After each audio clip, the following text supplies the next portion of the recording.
Good evening, everyone, and welcome to the Hudson Library and Historical Society's virtual event with Amelia Pang, author of the book Made in China, A Prisoner, an SOS Letter, and the Hidden Cost of America's Cheap Goods. Before we begin, I would like to let everyone know that tonight's program is being aired on Zoom and the Hudson Library's Facebook page. We will be accepting audience questions during the second half of tonight's program, and at any time, please feel free to leave your questions. Please leave your questions in the Q&A box located at the bottom of your screen, and if you're on Facebook, simply submit them as a comment and we'll filter them through. Now, I would like to introduce tonight's speaker. Amelia Pang is an award-winning journalist who has written for publications such as New Republic. She has covered topics ranging from organic import fraud to the prevalence of sexual violence on Native American reservations.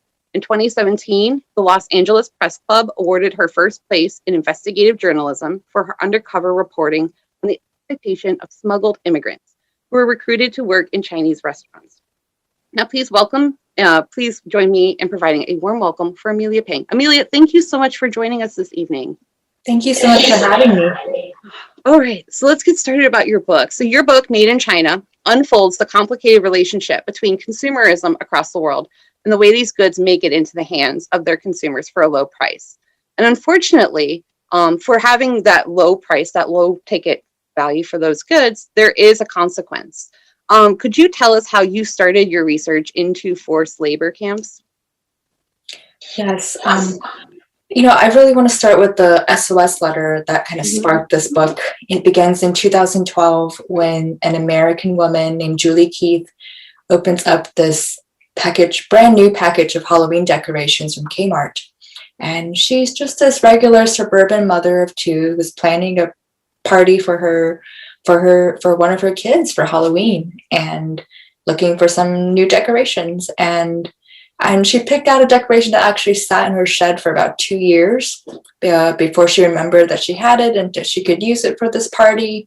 Because it was just one of those really trivial things that somebody got because it was incredibly, incredibly cheap, but you don't actually have a big use for it. So you sometimes forget that you even have it.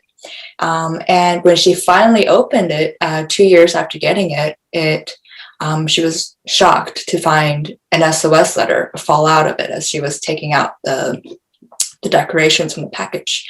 And it said, essentially, please help us. I'm a forced labor at a labor camp in China. People are tortured. We work, 20 hours a day, and we don't get any weekends off. A lot of us are religious dissidents. And please send help. Please contact a human rights organization. This was actually not the first or the last letter of this kind to be found by an American or a Western consumer. There's been many of these types of SOS letters coming out of China ever since the 90s. And whenever that happens, it usually there's some media coverage.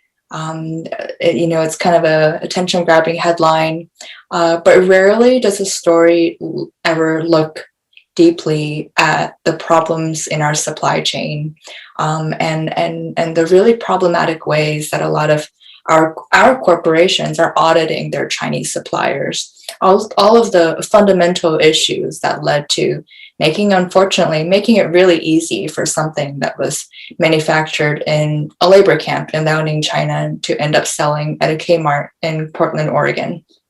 Right.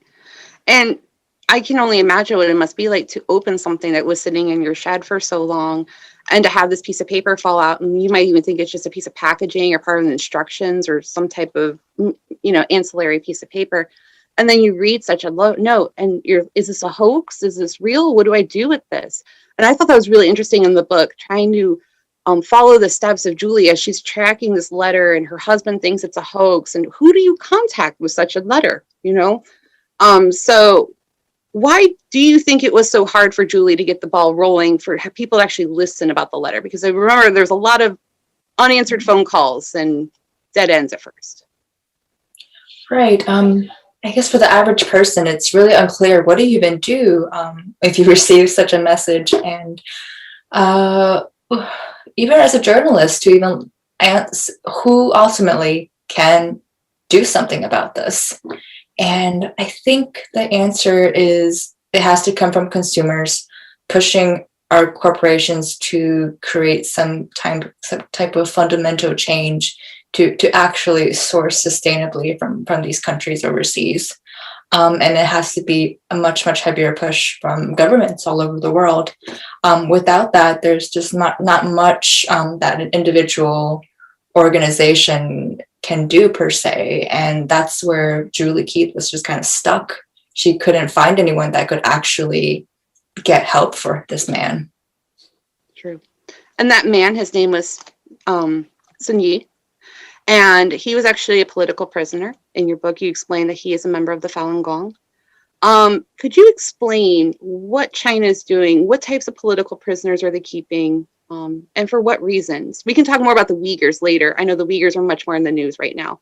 But generally, what types of political prisoners are they keeping and for what reasons? Yes, the Falun Gong is just one group that's being held in these labor camps. There's many different types of political dissidents. Everyone from civil rights lawyers, even the women's rights activists, Hong Kong activists, they're all kind of in danger of being put in these camps. There's a lot of underground Christian dissidents, a lot of ethnic minorities like the Uyghurs and Tibetans, and a lot of petty criminals that haven't really committed any violent crime. They're just there to fill up a seat at the labor camp. It's a extra legal detention center, these places. For the most part, none of the people there have been charged in court. They have not had access to a lawyer. The police is able to arbitrarily disappear people into these camps, and they're held there indefinitely, a lot of times manufacturing our cheap goods. Mm-hmm. What other types of other than being forced to manufacture goods, are there other, I don't want to say activities, that's the wrong word, but are there other things that these prisoners tend to go through? I know sometimes at the re-education camps, there are torture, there's elements of torture or pretty much like a reprogramming. Could you talk a little bit about that? Yes, particularly for the political prisoners and ethnic minorities and other types of people that the Chinese government deems as political enemies. There's a lot of brainwashing, re-education, so to speak. The brainwashing conditions are extremely torturous, and even just the labor itself is torturous. Detainees are brutally beaten for not working fast enough. They often have to stay up to 20 hours a day doing manufacturing work, and in some rare cases, even 24 hours a day, if they really trying to meet one of our production deadlines that a regular factory can't meet. These places are really brutal. They were originally based off of Soviet gulags, so you can only imagine the level of torture that happens there. Sexual violence is also extremely prevalent. Yes, and you do document that a little bit in your book about the sexual violence, especially the inhumane violence in treatment in general of women, even from things such as menstrual hygiene, the beatings and the rapings of women, and just the awful sight sometimes of women when they finally are allowed to shower. That was a really hard part to read in the book, but I'm glad you included that because it was very eye-opening. I just want you to be aware of that. And you did touch about how grueling the labor was. And I'll be honest, I had no idea how much work went into making a styrofoam tombstone for a Halloween decoration. I wouldn't think that. You would think that you take it, you stick it in a mold, you pop it out, there's dye, and it's on its way, wouldn't you? But instead, Sun Yi, our main prisoner that we follow in this book, we hear about the grueling task it took to make these headstones. Could you fill in the audience a little bit about how much it takes to make a cheap dollar store headstone for a Halloween? Yeah, I mean, you think with automation and a lot of these tools, there would be an easier way to make them, but that requires some money and some investments from maybe the company or the factory to retool factories to do that. It's often cheaper to just have a prisoner just hand make it in really grueling ways, and so that's what happens a lot of the times. And no, they had to stay up really long hours, dyeing these decorative tombstones that were made of styrofoam. off the dye would collect in pools by their feet, and they'd have to stand in it, and their feet would just be soggy and wet for 20 hours a day. And they didn't really have any protective gear. The smell was really toxic, and the fumes were really strong, and they just breathed it in all day. And no, it was many survivors have described it as a hell-like condition. And how many tombstones or any of those types of goods would they be expected to manufacture in a day on average? Would you know? I think it varied. They were some prisoners were slower than others. Sunni in particular was not that dexterous, and he had difficulty meeting his quotas, and he would make just, I think, a couple a day and get beaten a lot for not working fast enough. So it's kind of amazing when you think about how many of these big box stores, like, because this was at Kmart, are across the country, and they all most likely have these tombstones in them. Just how many of these are being produced. It's quite amazing. Now, Sun Yee was also subjected to torture from other prisoners. There were prisoners there, but they had powers like guards, correct? Yes, it was this system where prisoners could be promoted to be inmate guards, where they a lot of the more violent prisoners would take on these tasks to help the guards keep people in line, and so nobody ever really had a chance to escape from violence. Even if the guards were off or on a break, they were always surrounded by this kind of fear and danger in the workroom. Right. And at some point during Sun Yee's his time as a prisoner, he chooses to start writing SOS letters because he does know English from prior lessons before he was arrested. So he uses that knowledge of English mixed with some Chinese characters for the words he doesn't know. And he snuggled and he wrote them in his bed at night, correct? So he would hide from the guards, but the guards were still walking around the room and making sure that people were in bed like they're supposed to be. But he was hiding the notes, writing them, and also hiding them in his bed frame, correct? Yes, he was able to take part of the bed frame lid off and hide the letters in the hollow part of the bed frame. And he was terrified when he was doing it. If he got caught, he would have been brutally tortured. And actually, he and a number of prisoners worked together to write a number of these letters. Once he had written some copies, he would get other prisoners to replicate them, people who couldn't write English as well as he could. And together they just really wanted to increase their chances of getting the message out. And so many people risked their lives to get this message out. And actually his only one letter was ever found, or that ever received media attention.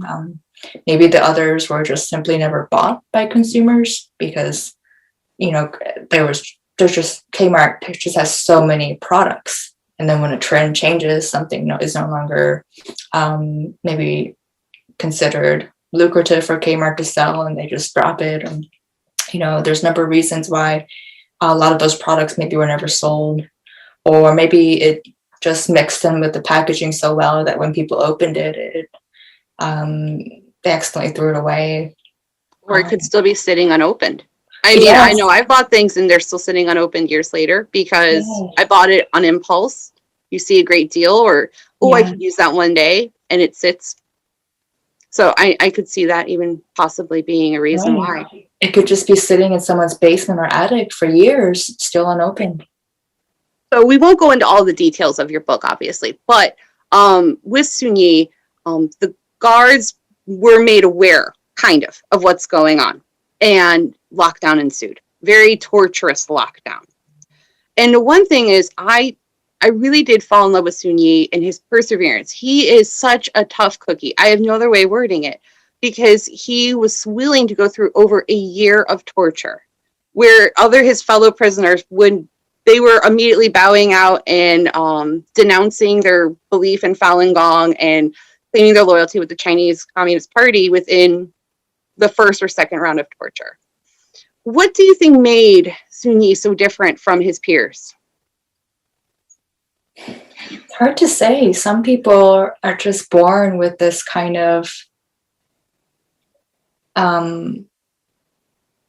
endurance and deep faith and independent thinking that can't quite be reformed as easily as others. I don't know. I don't know why he was able to do that. It was really incredible to hear about his story and to talk to him and to, hear him describe it, because he's such a modest guy. I don't know if you've seen the documentary about him, you'll see as well of him talking and filming his life when he was still in China. And he's really soft-spoken and kind of gentle and quiet, but he just has this will of steel, But he was a really fascinating character. He was really intelligent. He was an engineer. He studied engineering in college, and that he went to college in the 80s when China was first opening up, and he became really interested in Western philosophy. He liked to read Hegel. He was just this really interesting, multifaceted human being who ended up in a labor camp. And the more time he spent in this camp, the slowly more of his authentic self just disappeared, and he just became slowly this mechanism of repetitive movements, mass producing a lot of America's goods. Right.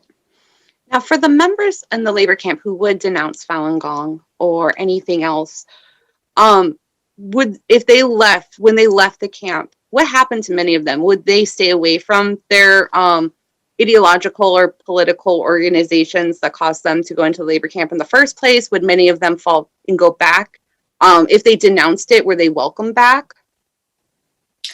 It's hard to say what they ended up doing later on. A lot of them maybe are too afraid to rejoin the groups again, or some people feel like they need to rejoin again because they've seen the horrors of the camps.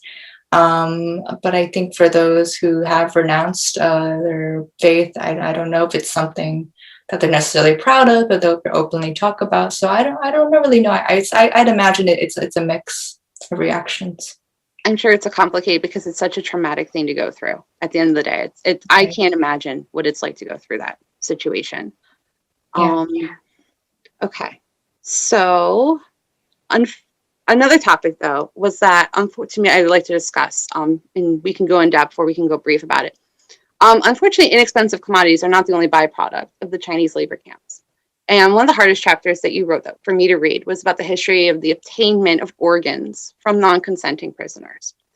And furthermore, this even reminded me of a controversy regarding the provenance of plasticized human remains that are commonly toured around museums, the bodies exhibit, which has even been, it's not allowed to be shown in Australia because they do not feel that it has clear enough provenance. The Chinese, they claim it comes from unclaimed hospital victims.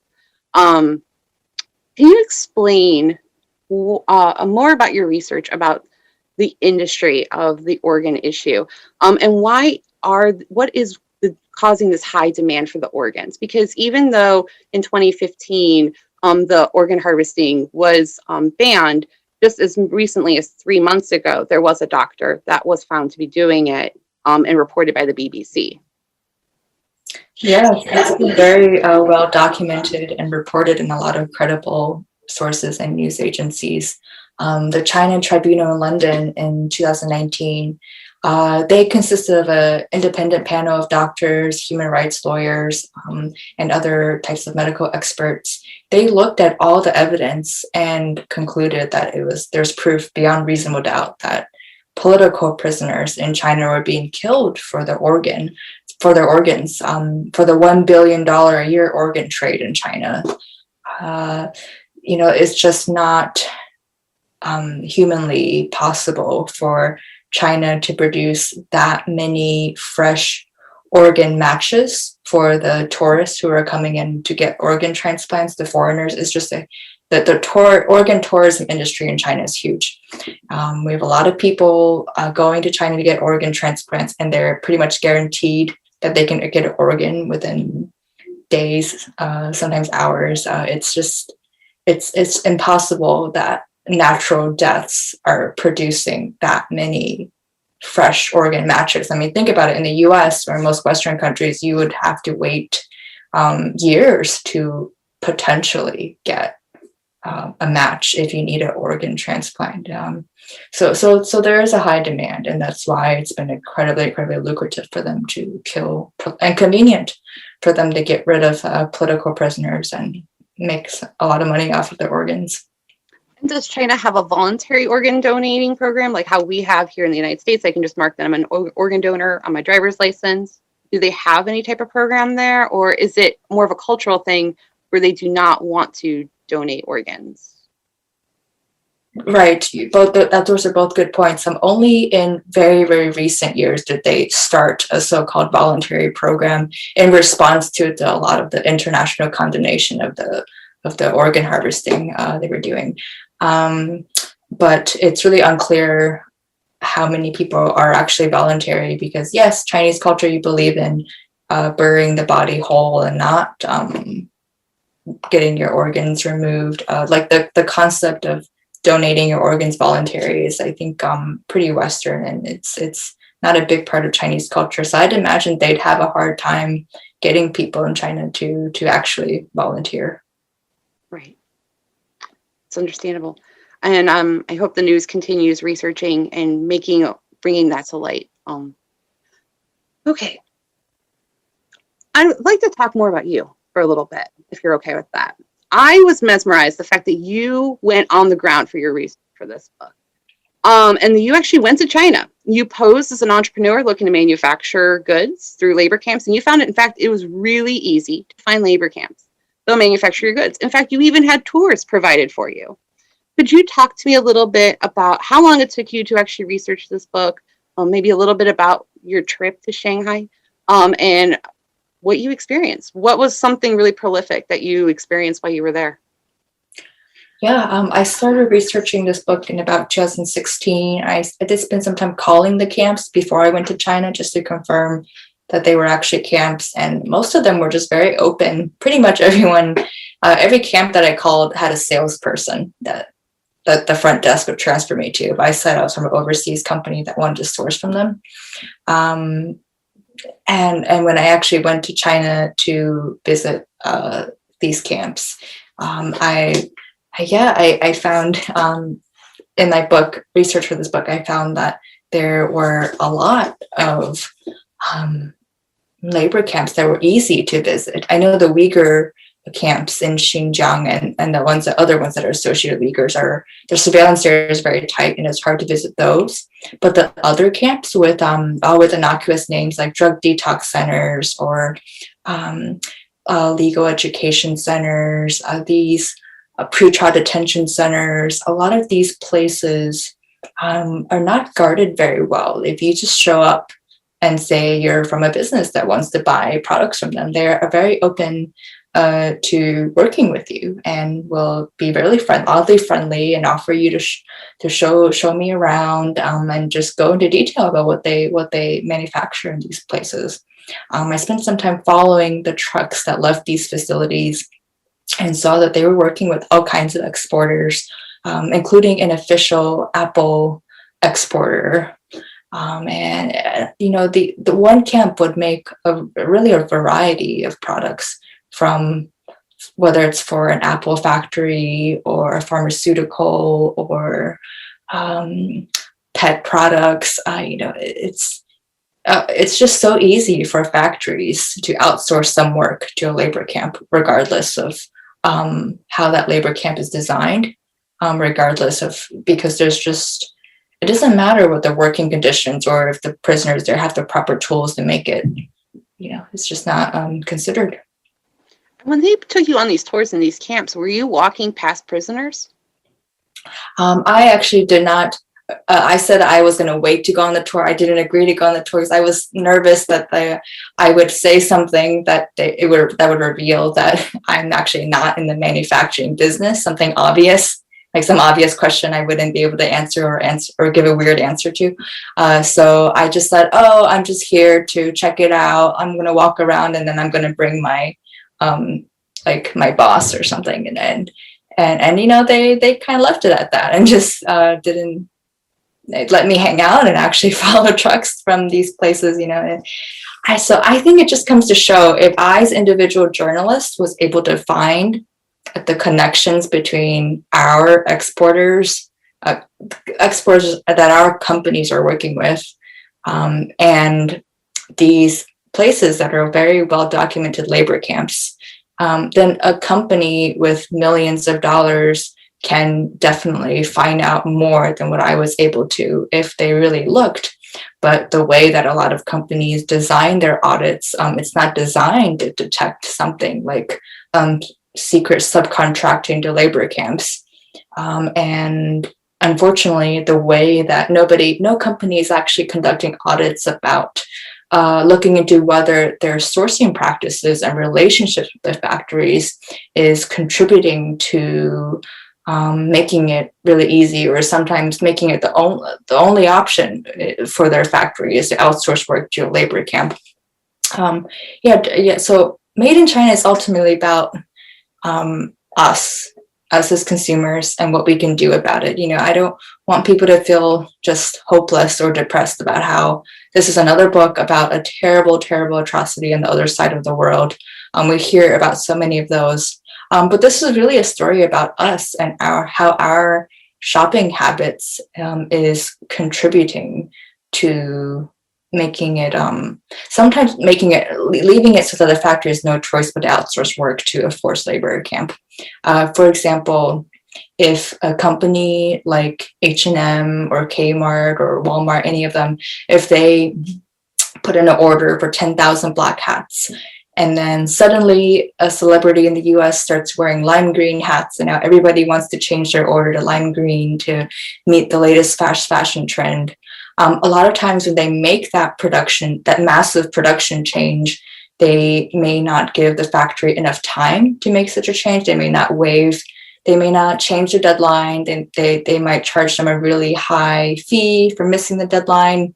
And if the factory just can't make the deadline, they have to outsource work to some really shady places like labor camps where detainees can stay up 20 hours to get the job done. And another note, if the price that our companies are offering to their suppliers to make their products is so low that they cannot realistically make it in-house or make it at a good factory and still make a profit, then they have to outsource work to some cheaper places where detainees are not paid or paid so little that it's basically $1 a month or something like that. You know, it's a very minimum payment that they receive in these camps. And, you know, a lot of these factors that drive factories to outsource work to camps in the first place is still connected to our companies and ultimately us. Right. Absolutely. And I do like the part in your book where you talk about the Australian Strategic Policy Institute and the 82 well-known global brands that are sourcing from forced labor camps. And I kind of like this list because as a consumer, this is where you can have your first steps of accountability.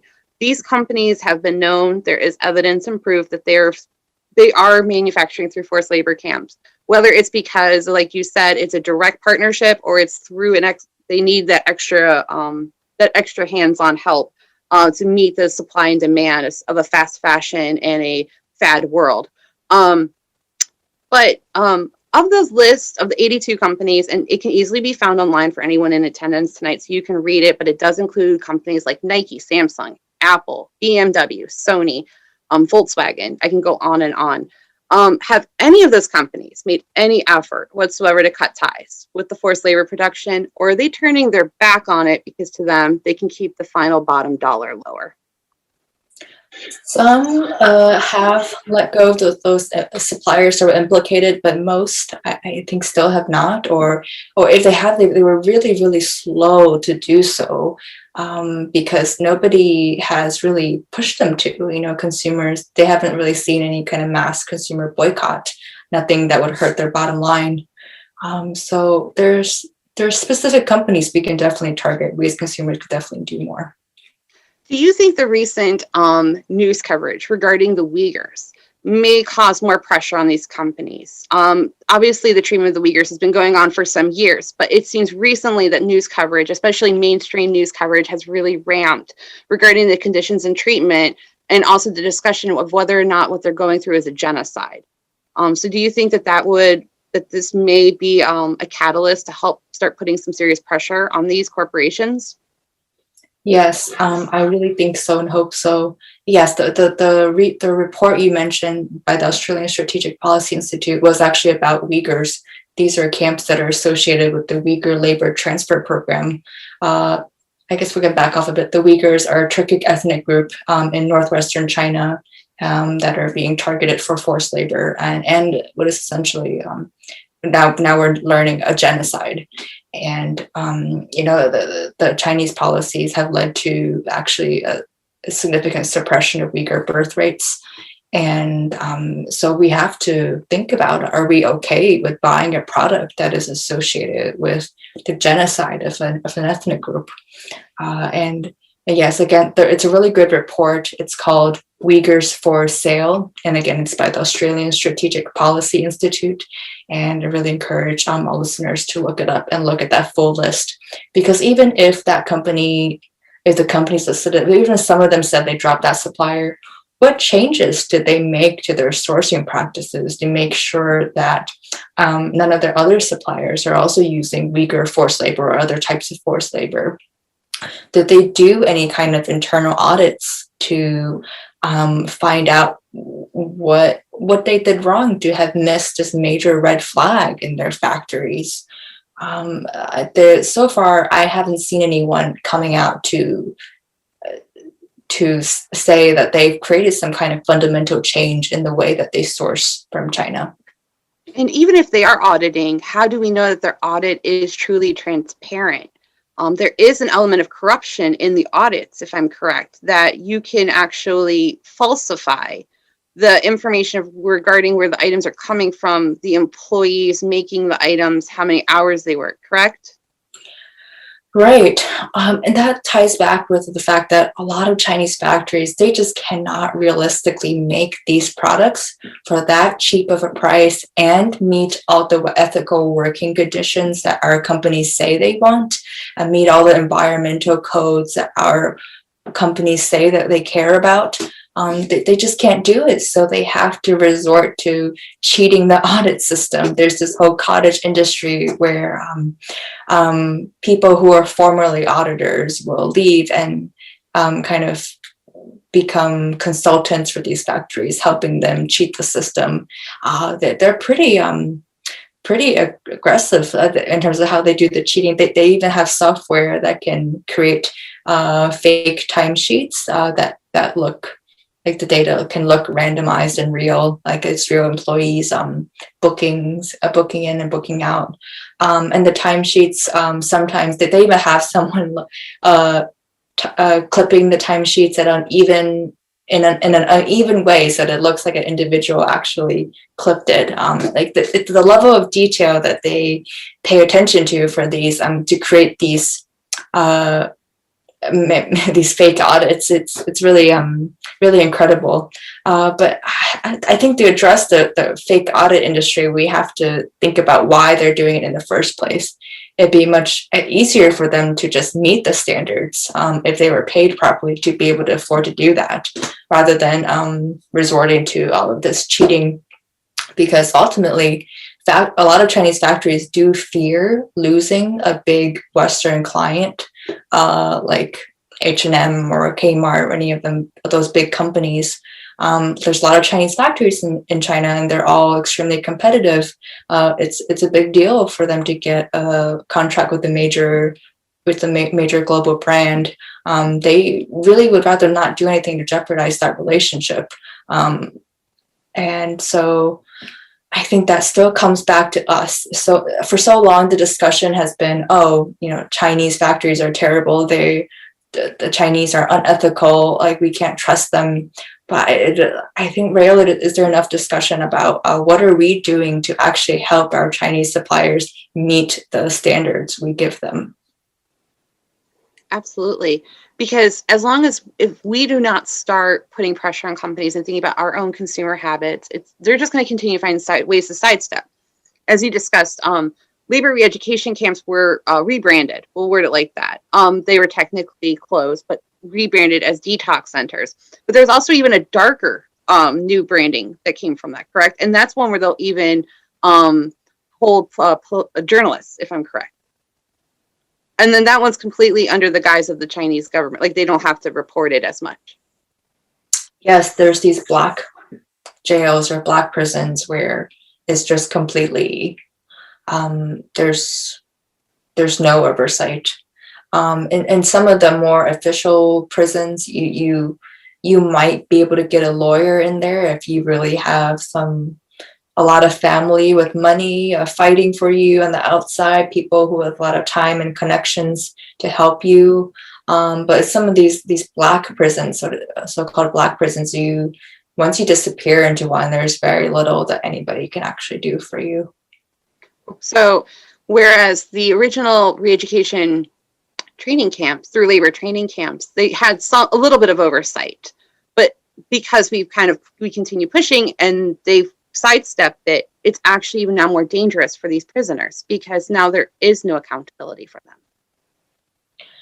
Yes, no accountability, and in some of the region where there's a lot of publicity, especially the Uyghur camps, it's very hard to visit. A lot of journalists will try to go and get stopped or get followed. The roads that lead to the prison will just get blocked by the police. So a lot of the reporting about these modern camps have relied on satellite imagery and things like that. Certainly, it's kind of a double-edged sword. The more you report and expose something, the harder it is to find out more information about it. And speaking of information, the Chinese government highly censors information that goes to their own citizens through media, print media, television, everything like that. How much are you aware of? Do the Chinese citizens know about what's going on with regards to Uyghurs, any type of detox camp? Do you have any idea, or have you spoken with anybody and they've opened up their true feelings about it? I think there's a small number of people who are aware and are open to this information. Recently, we saw an app that was an invite-only app. The name's escaping me right now. Clubhouse. Is it Clubhouse? Yeah, Clubhouse. It went kind of viral in China briefly, and there were a lot of people discussing the Hong Kong situation and then the Uyghur situation very honestly and sympathetically, and it led to that app being banned. But before it was banned, there was some information circulating. But for the most part, it's pretty hard for most Chinese people who are in China and maybe cannot afford to actually go get an education in a Western country or go on vacation in a Western country. They're just kind of in China most of their lives. It's really hard to actually download a VPN or virtual privacy network or something like that. The software and VPNs that you would need to be able to jump over the firewall in terms of the censorship blockade. It's really, really hard to get that information in China unless you leave first and download a VPN and come back or something like that. But even for people who can access the information, I think a lot of times it's just dangerous. Like if there's someone finds out that you have this on your phone or your computer, you could get into a lot of trouble. China also in recent years started trying to regulate VPNs and making some of them state-run, making it a law that you can only use state-run VPNs, which defeats the purpose of a VPN. So it is dangerous and hard to access this information for sure. Absolutely. Because I do remember in your book, when Sinyi is released from prison, and I have to say, kudos to his sister. The amount that what she faced to find an attorney and work to get him out of that prison is just amazing. The amount, because that's such a risk that she went through. But he continued working with supporting Falun Gong, but not only that, but about pro-democracy in China. And he talked a lot about the pro-democracy movement. Are you aware of such a movement? Is it still going? Are there still active groups, even if they're not being reported in the news, are there still active groups that are trying to work to promote democracy in China? There are. It's getting harder and harder for them, but they are still there, and they do still end up disappearing at these types of camps. That's all still happening, unfortunately. Gotcha. And before we turn it to the audience for questions, we are accepting questions tonight. Please just leave them in the Q&A. I want to touch on one last personal aspect of you, because you are Uyghur. How did researching this book, how did it affect you personally? Thinking about that you are Uyghur, that there are people of the same ethnic minority going through this. Could you talk a little bit about that process and those feelings? Right. I'm actually part Uyghur and part Chinese.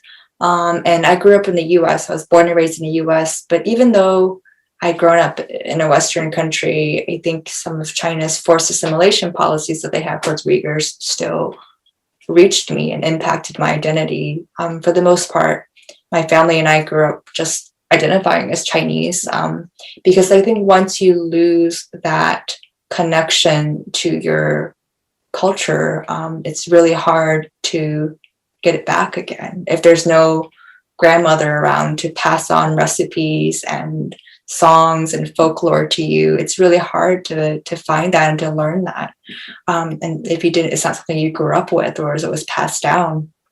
So even though a lot of people tell me I look very Uyghur, a lot of Uyghurs tell me that, even Chinese people tell me that, and I always felt myself feeling like an outsider a bit when I was around other Chinese Americans, because I do feel like there was something about me that was fundamentally different from them, but I couldn't quite pinpoint it. And it was unfortunately, only in recent years, as I'm doing research for this book, that I realized how much my family's lack of a Uyghur identity is connected to a larger campaign in China to wipe out the Uyghurs, wiping out their culture, wiping out the people entirely, really, at this point. And when I was writing about labor camps and looking at pictures of these camps, some of the Uyghur camps started popping up in the later years, and it was a really chilling moment to see rows of Uyghur people in these camps and see my own face in their faces. So I definitely want to, although it would have been nice to end the book on a happier note, unfortunately I did have to end it with the expansion of the Xinjiang camps, which are, they're only getting worse, and they are, as we see with the satellite imagery, they are rapidly expanding still. Well, on one final note, before we open it to the audience, we do have a new political administration. And without getting too deep into politics tonight, do you have any hope or aspirations that you would like this new political administration of the United States to do? Because you say, at the end of the day, there has to be some things, whether it's foreign policy, trade agreements, that we can start to do in conjunction with us as consumers, to fight back, to push back and say, we do not want this. We do not want goods that are made from political prisoners or slaves. Yes, I'm hopeful that the new administration will take this on. I mean, the Secretary of State Blinken has recognized that what's happening to Uyghurs is a genocide, and he'll be taking action against that in the coming months and years. In terms of real significant change, I think the only thing that needs to happen that can actually create fundamental change is from the government side, is the Uyghur Forced Labor Prevention Act. Right now, it's in the House and it's in the Senate. It was recently reintroduced in both. And what that would do is, if it can get passed, is it would block anything from that was manufactured in Xinjiang from coming to the U.S. Because that's where most of the Uyghurs live, and the level of forced labor there is so high, the risk is so high that it is virtually impossible for any of our companies to guarantee that a product partially manufactured even in Xinjiang is free of forced labor, because auditors cannot even go to Xinjiang to do their cursory audits even. Like, the surveillance there and security there is so tight. So it is really, I think that it's really important to get this act passed, even though it may hurt some of our companies in the short run, especially if you do, because Xinjiang does manufacture a lot of goods for corporations all over the world, industries all over the world. We've been learning that these Uyghur prison camps have been making everything from human hair extensions that's gotten really popular, as celebrities and social media stars like to wear. They're making the raw materials for solar panels. They're making our PPE equipment. They're even found making baby pajamas. There's just not much they're not making. So if any product is manufactured or partially manufactured in Xinjiang, that's a huge red flag. And so a lot of our rights activists are hoping that we could band together and call our representatives and get the Uyghur Forced Labor Prevention Act passed, because that would remove a significant amount of forced labor from coming to the U.S. And if that ban happened, it's also huge leverage in terms of pushing China to rethink its policies towards Uyghurs. China has invested a lot of money into developing Xinjiang as an economic hub, because Xinjiang is a really strategic part of China's Belt and Road Initiative, which is a $1 trillion economic development strategy that it's almost too big to fail. So if you actually sanction a key part of Xinjiang, then that's really going to hurt China's economic developments, and money talks. So that's one way to push China to rethink its genocidal policies towards Uyghurs. And one thing that we could do more as consumers is to start asking our brands that we typically shop from, the next time you go shopping online, your favorite brand's website, just take a moment to look at their sustainability page or their corporate social responsibility page and see if it mentions that they've pulled out of Xinjiang or that they're willing to pull out of Xinjiang. If there's no mention of Xinjiang, or if you see in their supplier list that there's Xinjiang factories, that's a huge red flag. We need to start calling them out on social media, start letting our favorite brands know that, hey, we are your target market. We've been shopping at your company for years, but we don't want to buy any products from you that could be associated with the genocide. Okay. So we're going to open up now to questions from the audience. So please feel free to use the Q&A. You kind of just answered this, but I just want to know if you have any additional feedback other than, using social media or checking the sustainability page. Because Marie wants to know, other than that one list we discussed with the 83 plus companies, are there any other comprehensive lists that list US-based companies known to use labor camps? And do you have any additional tips or things to do as a consumer to maybe change your buying habits and behavior? It's a great question. I don't know if there's any company that's definitely safe from forced labor. So we should be asking every company that we come across that we typically buy from these types of questions, look at their lists, because it's definitely not just those 82 brands. Most companies are not conducting very good audits. These audits are designed to protect the company rather than the actual workers in these facilities. After all, they came about after Nike received a lot of backlash and protests during the 90s for having sweatshops. So these were really designed to protect a company when some kind of bad PR event like that happens. So we as consumers need to step up and stop letting companies use audits as something to protect their PR image, and just start saying, okay, show us your actual audit reports. It's not enough to just say, oh, we conducted an audit and found there was no evidence of forced labor, because that means nothing. My book goes into detail why that means absolutely nothing. We need to start asking our companies to reveal their full audit report. What do they actually look for in the audit?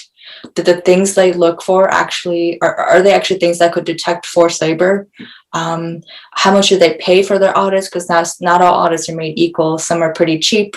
Some are very expensive. Some cost $5,000 and take 5 days to conduct, are really thorough, and they cross-analyze the wage documents across multiple departments. That's kind of the only, one of the only types of audits that can actually detect forced labor. And I think most companies are not conducting those kinds of audits. And one thing that we could start asking our companies to do is to rewrite the contracts to allow the company to send someone to follow the trucks that leave this factory, to, the things that a journalist like myself can do, that can actually detect connections between a manufacturer and a labor camp. Start asking companies, are you willing to rewrite your contract to allow that? So what that does is it sends a different message to the factory. It's sending them that we are taking this issue seriously. We're no longer letting it fly by with these fake audits. We will be actually looking into who you're working with. And if you're working with a prison camp, we're going to cut relations with you. That's a huge deal, because that's not the message that a lot of companies are sending to their factories right now. For example, I'm not supposed to name the exact company because it's an off-record conversation, but I did have a conversation with a major tech company that I found to be using forced labor camps, and their response was, well, did you see what was in the truck? Did you see if it was our product? Because that factory works with many brands. And my response to that is, doesn't matter if it was your product in the truck. You're willing to work with a factory that has a clear relationship with the forced labor camp that doesn't raise any red flags to you. So it just comes to show a lot of these companies are not actually taking this issue seriously, and there's a lot more we could do. Made in China is ultimately about educating people what to look for in a sustainability report, what companies should start revealing in their sustainability reports on their website. Can you talk a little bit about how these labor camps are funded by these manufacturers? Ed in the chat would like to know. A lot of them actually funded by the Chinese government. A lot of them do receive heavy subsidies because they are useful tools for detaining political prisoners and brainwashing them so that they wouldn't take part in any kind of pro-democracy activists again after they leave the camps. The manufacturers, sure, yeah, they're paying the factory, the prison camps as well for their products, but often the products are pretty cheap because the prisoners are not really paid. Okay. And for those prisoners, some of the sentences are a few years, some are much more extended. For those prisoners who do leave, what is life like for them? Are they added to any types of watch lists? Are they followed?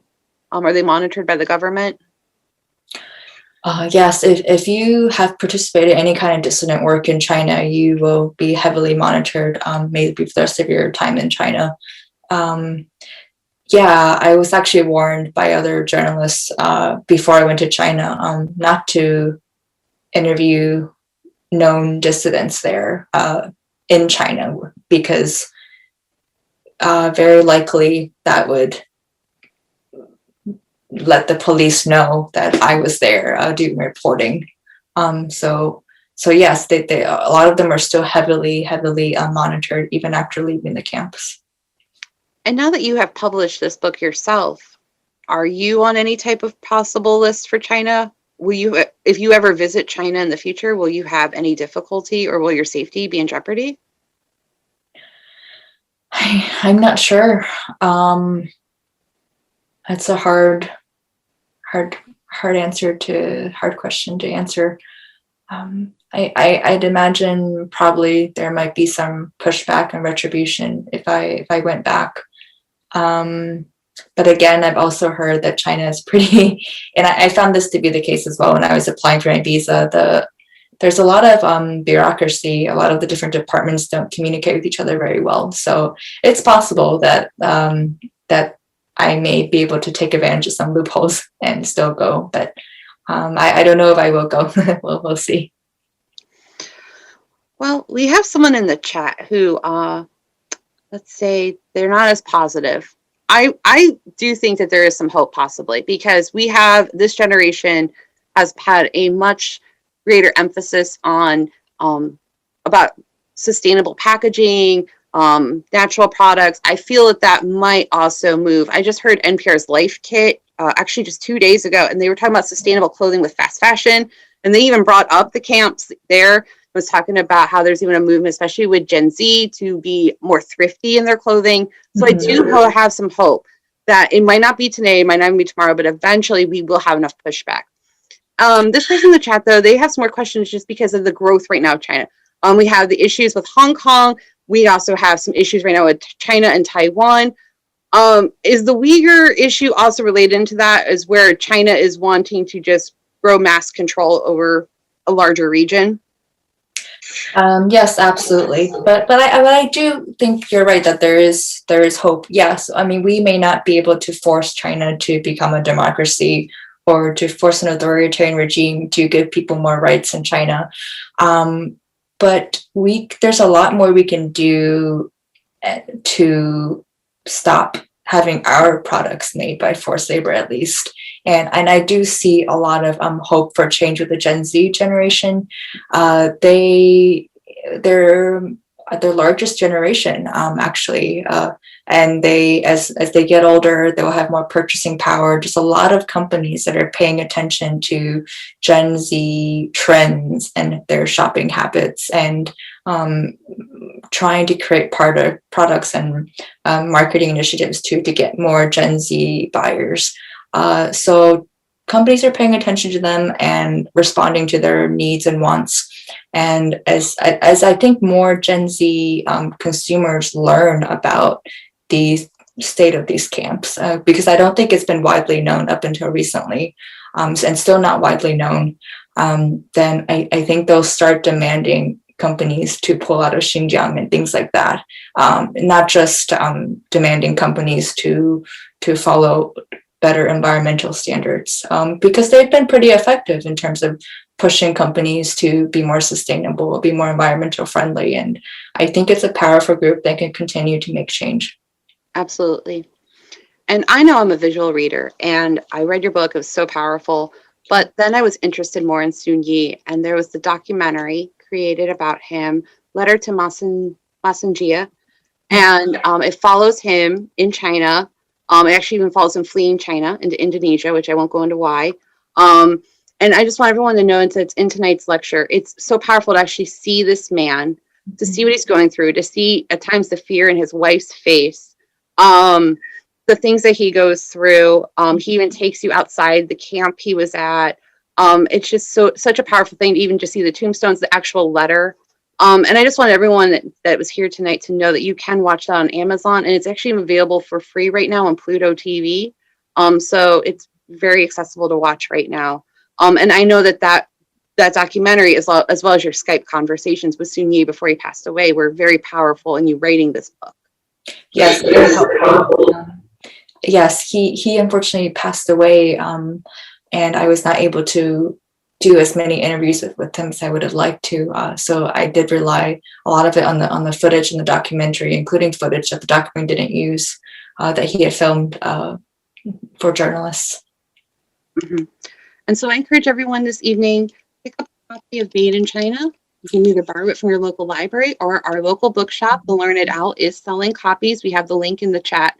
It's a fantastic book, and it really breaks down the history of Chinese power and everything that's going on with this situation. So Amelia, thank you so much for taking some time this evening. I know you have a very busy book tour, as you were telling me before we went live, And you have a very busy house right now. So good luck to you and your child and your book tour. And I hope to see more writing from you soon. Thank you so much, Kelsey, and thank you so much to the Hudson Library listeners for having me today. I really appreciate it. Well, thank you everyone for joining us this evening. Take care.